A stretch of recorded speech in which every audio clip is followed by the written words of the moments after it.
ফুলবাড়ীতে সাংবাদিকদের সঙ্গে মতবিনিময় ও পৌর বিএনপির আয়োজনে ইফতার মাহফিল। দিনাজপুরের ফুলবাড়ীতে উপজেলা সাংবাদিকদের সম্মেলনে এক মতবিনিময় ও ইফতার মাহফিলের আয়োজন করেছে পৌর বিএনপি ও অঙ্গ সংগঠনগুলো। অনুষ্ঠানে সভাপতিত্ব করেন দিনাজপুর জেলা বিএনপির যুগ্ম সাধারণ সম্পাদক ও ফুলবাড়ী পৌর বিএনপির সাধারণ সম্পাদক শাহাদাত আলী শাহাজুল। অনুষ্ঠান সঞ্চালনা করেন পৌর যুবদলের আহ্বায়ক শফিকুল ইসলাম জুয়েল। প্রধান অতিথি হিসাবে উপস্থিত ছিলেন দিনাজপুর জেলা বিএনপির যুগ্ম সাধারণ সম্পাদক শাহাদাত আলী শাহাজুল।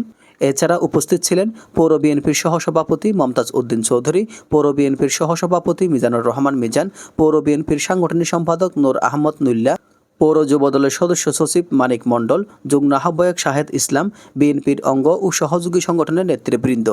সভায় জেলা বিএনপির যুগ্ম সাধারণ সম্পাদক নিজেকে দিনাজপুর 5 আসনের সংসদ সদস্য পদে মনোনয়ন প্রত্যাশী হিসেবে ঘোষণা করেন।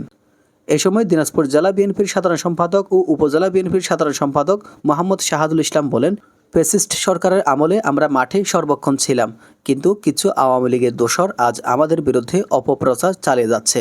আমরা এর তীব্র প্রতিবাদ ও নিন্দা জানাই। সকলকে দলের স্বার্থকে প্রাধান্য দিয়ে কাজ করতে হবে।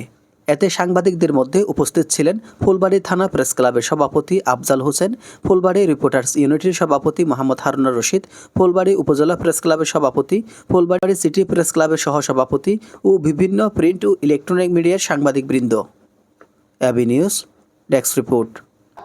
নির্বাচন আমার দেশের যে খালেদা জিয়া আমাদের বিএনপি, আমি আপনাদের মধ্যে মেসেজ দিতে চাই, আমাদের ফুলবাড়ী থানাতে অনেক প্রার্থী হবে, হয়তোবা আরো প্রার্থী নমিনেশন নেবে। আমিও আশাবাদী ফুলবাড়ী পৌর আছে, বিএনপি আছে, জেলায় আছে। আজকে এই সাংবাদিকরা কিছু না জেনে বাইরে ঢাকায় যে কিছু লোক